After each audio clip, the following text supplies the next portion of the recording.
안녕하세요. 플루어라는 회사 주식이요. 지난 5년간 무려 365%나 상승했다는 얘기 혹시 들어보셨나요? 네, 들어봤습니다. 정말 엄청난 숫자죠. 와, 365%라니 진짜 대단한 상승인데요.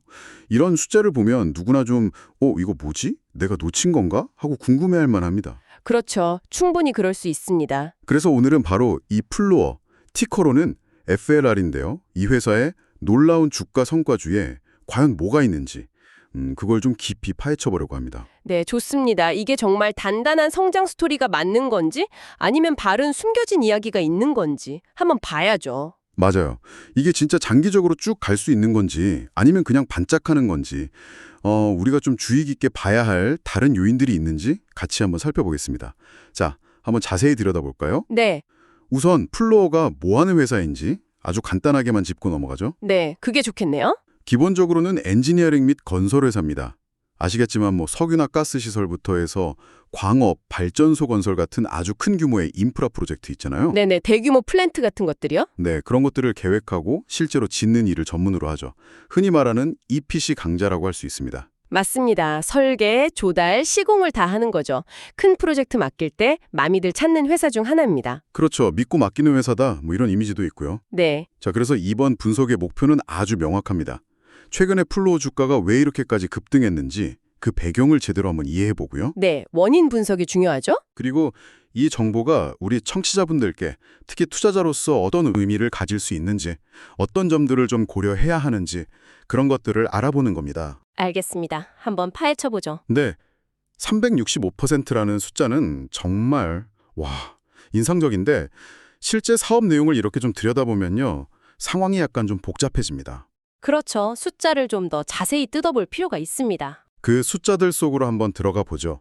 앞서 말씀드린 대로 플로어 주가는 지난 5년간 365% 급등했어요. 엄청나죠? 네, 엄청납니다. 그런데 같은 기간, 그러니까 2020년 이후의 재무 실적을 보면 좀 고개를 갸웃하게 해야 돼요. 아, 어떤 면에서요? 회사의 매출은 6.6% 증가하는 데 그쳤고요. 총 이익은 36% 늘어났어요. 아, 주가 상승률에 비하면 확실히 좀 차이가 크네요. 네, 그렇죠. 이 숫자들이 좀 이상하게 느껴지지 않나요? 주가는 정말 하늘 높은 줄 모르고 치솟았는데 정작 회사의 핵심 사업 성장세는 그 속도를 전혀 못 따라가고 있는 것 같거든요.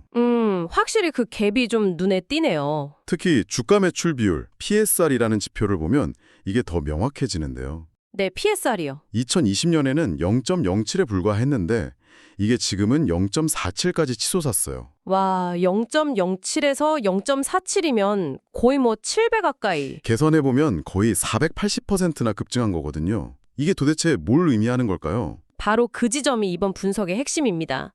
이런 현상을 경제 용어로는 밸류에이션 멀티플 확장이라고 부르는데요. 밸류에이션 멀티플 확장 좀 어렵네요. 네, 쉽게 말하면 회사가 실제로 벌어들이는 매출이나 이익에 비해서 주가가 시장에서 훨씬 더 높은 평가를 받게 되었다. 이런 뜻입니다. 아하. 그러니까 실속에 비해서 기대감이 엄청 커졌다. 그렇죠.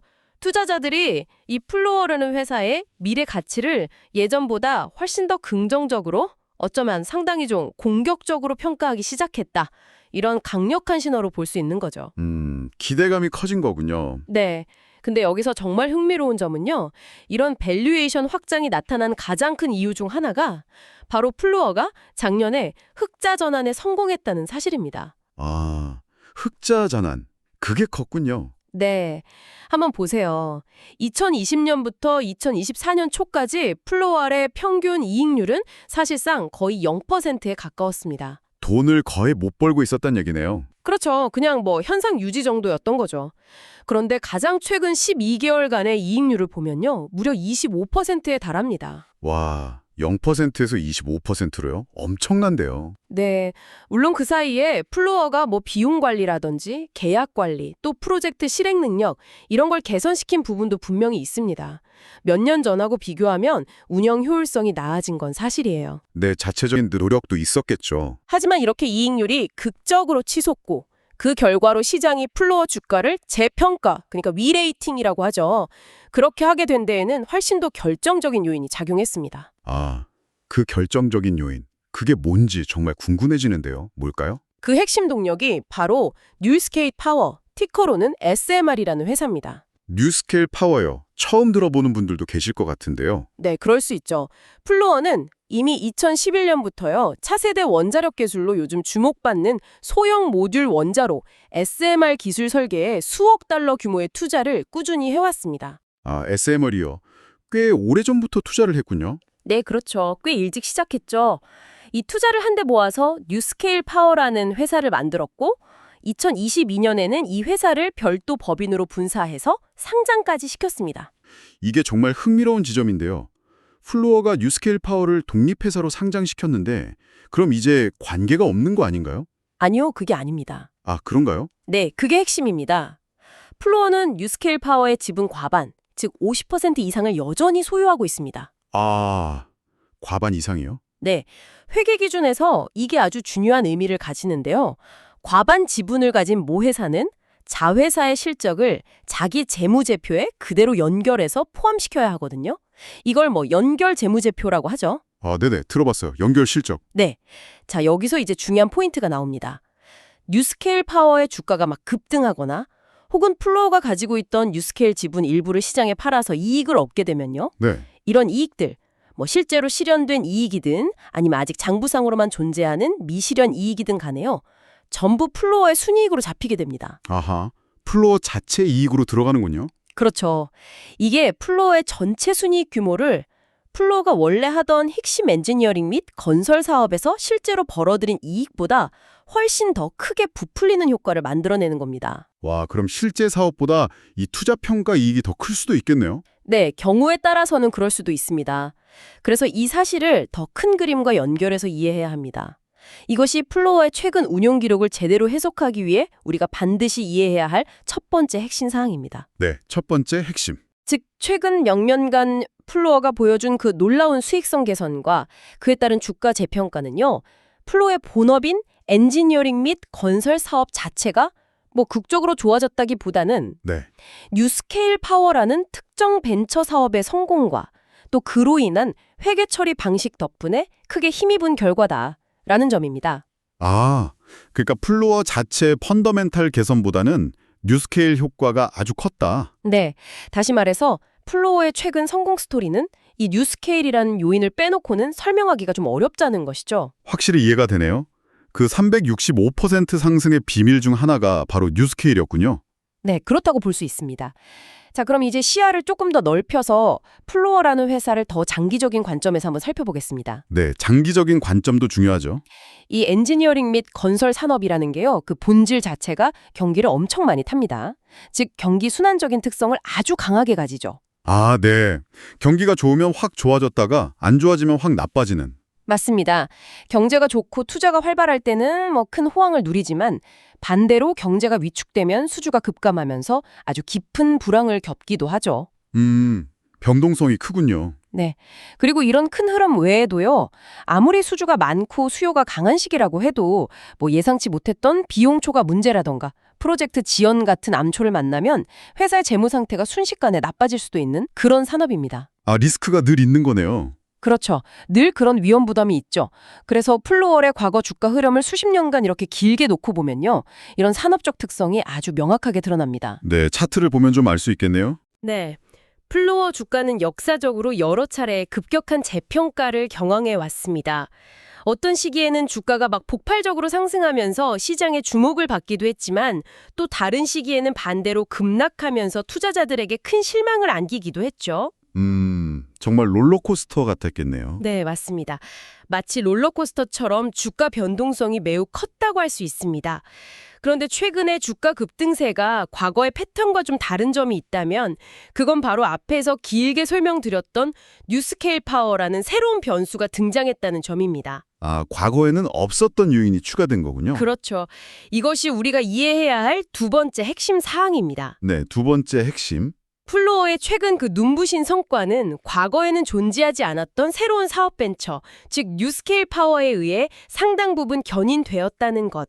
그리고 이러한 새로운 성장 동력은 역사적으로 매우 큰 변동성을 보여왔던 플로어의 핵심 사업이라는 기반 위에 이렇게 덧붙여진 구조라는 점을 반드시 인식해야 합니다.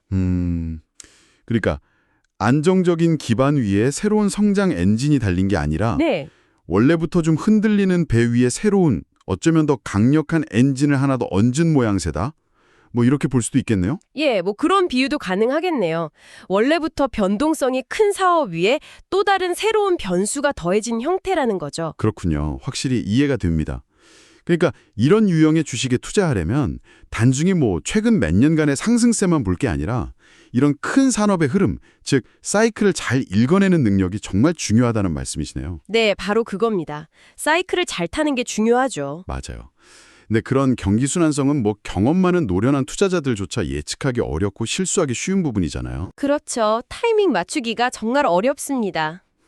그 고점과 저점의 타이밍을 맞추는 게 얼마나 어려운지는 뭐 다들 잘 아실 겁니다. 단순히 최근 성과만 보고 섣불리 판단하기에는 위험 부담이 클 수 있다는 점을 명심해야겠어요. 네, 신중할 필요가 있습니다. 실제로 플로어에 아주 오랫동안 투자해온 장기 투자자들 중에는요, 최근에 이런 놀라운 주가 급등 시기를 겪었음에도 불구하고 전체 시장 평균 수익률에는 미치지 못하는 경우도 꽤 있었다는 점도 한번 생각해 볼 필요가 있겠어요. 아, 그런 경우도 있군요. 네, 변동성이 크다는 건 그만큼 타이밍을 잘못 맞추면 아주 오랫동안 손실 상태에 머무를 수도 있다는 의미니까요. 맞습니다. 자, 그럼 이제 가장 현실적인 질문을 던져봐야 할 것 같습니다. 지금까지 우리가 함께 분석한 내용들, 특히 그 뉴스케일 파워에 대한 의존도가 높다는 점, 그리고 엔지니어링 건설 산업의 역사적인 변동성, 이런 걸 고려했을 때 현재 시점에서 플로어 주식을 매도하는 것이 현명한 판단일까요? 아, 그 질문에 대해서 네, 파세요. 혹은 아니요, 사세요. 라고 단정적으로 답하기는 매우 어렵습니다. 역시 그렇죠. 네, 세상에는 정말 다양한 투자 철학과 전략이 존재하니까요. 예를 들어서 어떤 투자자들은 플로어와 같이 경기를 많이 타는 순환주, 사이클리컬 스톡이라고 하죠. 이런 주식에 특화된 투자를 전문으로 합니다. 아, 그런 투자자들도 있군요. 네. 이분들은 산업 사이클의 흐름을 면밀히 분석하고 경기가 이제 상승 국면에 접어들 것 같다 싶을 때 유리한 시점에 진입했다가 경기가 정점을 찍고 좀 꺾이기 전에 빠져나오는 그런 전략을 구사하죠. 타이밍 투자의 귀재들이네요. 그렇죠. 이런 사이클 투자자들에게는 현재의 플로어의 상황이 어쩌면 여전히 매력적인 기회로 보일 수도 있습니다. 아직 사이클이 끝나지 않았다고 판단할 수도 있고요. 그렇군요. 물론 전혀 다른 관점도 존재합니다. 뉴스케일 파워가 주력하고 있는 그 소형 모듈 원자로 SMR 사업은요, 미래 에너지 시장에서 정말 엄청난 잠재력을 가진 분야로 평가받고 있거든요. 네, 요즘 SMR 얘기 많이 나오죠. 네, 기후변화 대응이라든지 에너지 안보 강화 같은 전 세계적인 흐름 속에서 앞으로 수십 년간 지속적인 성장이 가능할 수도 있는 매우 장기적인 기회라는 시각이죠. 아, 수십 년짜리 장기 성장 동력이다. 네. 만약 당신이 이런 SMR 기술의 장기적인 성장 가능성을 매우 높게 평가한다면 단기적인 주가 변동성이나 핵심 사업의 경기순환 위험을 좀 감수하고서라도 플로어 투자를 유지하거나 심지어는 뭐 추가 투자를 고려할 수도 있을 겁니다. 관점에 따라 완전히 다른 결정이 나올 수 있겠네요. 네. 그래서 여기서 중요한 질문이 생깁니다. 바로 당신의 투자 성향과 관련된 질문이죠. 아, 투자 성향이요? 네. 당신은 단기적인 주가 변동성의 위험과 그 핵심 사업의 경기순환 리스크를 기꺼이 감수하고 뉴스케일 파워가 가져올지도 모르는 그 먼 미래 장기적인 성장 가능성에 베팅할 의향이 있는가 하는 점입니다. 어려운 질문인데요. 그렇죠. 이 질문에 대한 당신의 답이 결국 투자 결정을 좌우하게 될 겁니다. 내가 감당할 수 있는 리스크는 어디까지인가, 그리고 어떤 미래를 더 믿는가. 이걸 스스로에게 물어봐야겠네요. 맞습니다. 마지막으로 한 가지 대안적인 접근 방식을 제안해 볼 수도 있겠습니다. 오, 대안적인 방법이요? 네. 만약 당신이 플로어의 최근 성과에 매력을 느꼈고 그 이유가 주로 뉴스케일 파워의 성공 때문이라고 판단했다면 어쩌면 플로어라는 모회사를 통해서 간접적으로 투자하는 것보다 네. 뉴스케일 파워, 티커 SMR이죠. 이 회사 자체를 더 깊이 파고들어서 분석하고 직접 투자하는 것이 더 효과적인 방법일 수도 있습니다. 아, 직접 뉴스케일 파워 주식을 사는 거요? 네, 플로어의 최근 성과 중 상당 부분이 뉴스케일에서 비롯된 것이 분명하다면 그 핵심 성장 동력에 직접 투자하는 것을 고려해보는 것이 논리적으로 더 합리적일 수 있다는 의미입니다. 네, 아주 중요한 지적입니다. 플로어라는 큰 우산 아래에 있는 것보다 그 안에서 실제 성장을 이끄는 핵심 동력인 뉴스케일 파워를 직접 살펴보는 것도 충분히 고려해 볼 만한 좋은 전략이 될 수 있겠군요. 네, 그것도 하나의 방법이죠. 자, 오늘 플로어 주식에 대한 심층 분석을 함께 진행해 봤는데요. 정리해 보면 플로어의 이야기는 겉으로 보이는 그 화려한 365% 주가 상승률보다 훨씬 더 복잡한 내막을 가지고 있었습니다. 네, 꽤 여러 층위가 있었죠. 주가 급등의 주된 원인은 핵심 사업 자체의 폭발적인 성장이라기보다는 시장 참여자들의 기대감 변화로 인한 밸류에이션 재평가와 자회사인 뉴스케일 파워의 성공, 그리고 그에 따른 회계적 효과 덕분이었다는 점을 확인했습니다. 맞습니다. 뉴스케이 효과가 아주 컸죠. 또한 엔지니어링 및 건설 산업이 본질적으로 가지고 있는 그 경기 순환적 특성과 그에 따른 역사적 변동성 역시 절대 무시할 수 없는 중요한 요인이었고요. 네, 그 부분도 꼭 기억해야 합니다. 그리고 결국 투자 결정을 내릴 때는 이 뉴스케일이라는 새로운 변수를 당신의 투자 전략 안에서 얼마나 중요하게 고려할 것인가가 핵심적인 질문이 된다는 점도 알 수 있었습니다. 그럼 이 모든 것이 우리에게 궁극적으로 무엇을 의미할까요? 네, 오늘 우리가 함께 나눈 이야기들을 바탕으로 마지막으로 한 가지 생각해 볼 거리를 던져드리고 싶습니다. 네, 어떤 걸까요?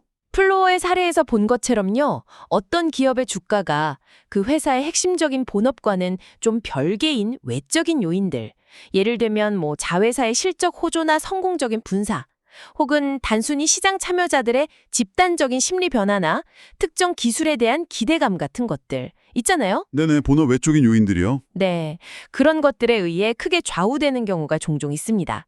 이러한 사실을 염두에 둘 때 이것이 앞으로 여러분께서 잠재적인 투자 대상을 발굴하고 평가하는 방식에 어떤 영향을 미칠 수 있을까요? 좋은 질문이네요. 특정 기업을 분석할 때 그 기업을 구성하고 있는 개별 사업 부문들의 내재적인 가치나 성장 잠재력에 더 깊이 파고들어서 집중하게 되시나요? 아니면 그 기업 자체보다는 그 기업을 둘러싼 더 넓은 시장의 인식 변화나 거시경제적인 흐름, 투자자들의 심리 변화 같은 외부 요인에 더 주목하게 되시나요? 어디에도 무게를 둘 것인가? 네, 오늘 우리가 함께 살펴본 플로어의 이야기를 다시 한번 곱씹어 보시면서 이러한 질문들을 스스로에게 던져보고 당신만의 투자 원칙과 철학을 한번 점검해 보는 시간을 가져보시면 어떨까?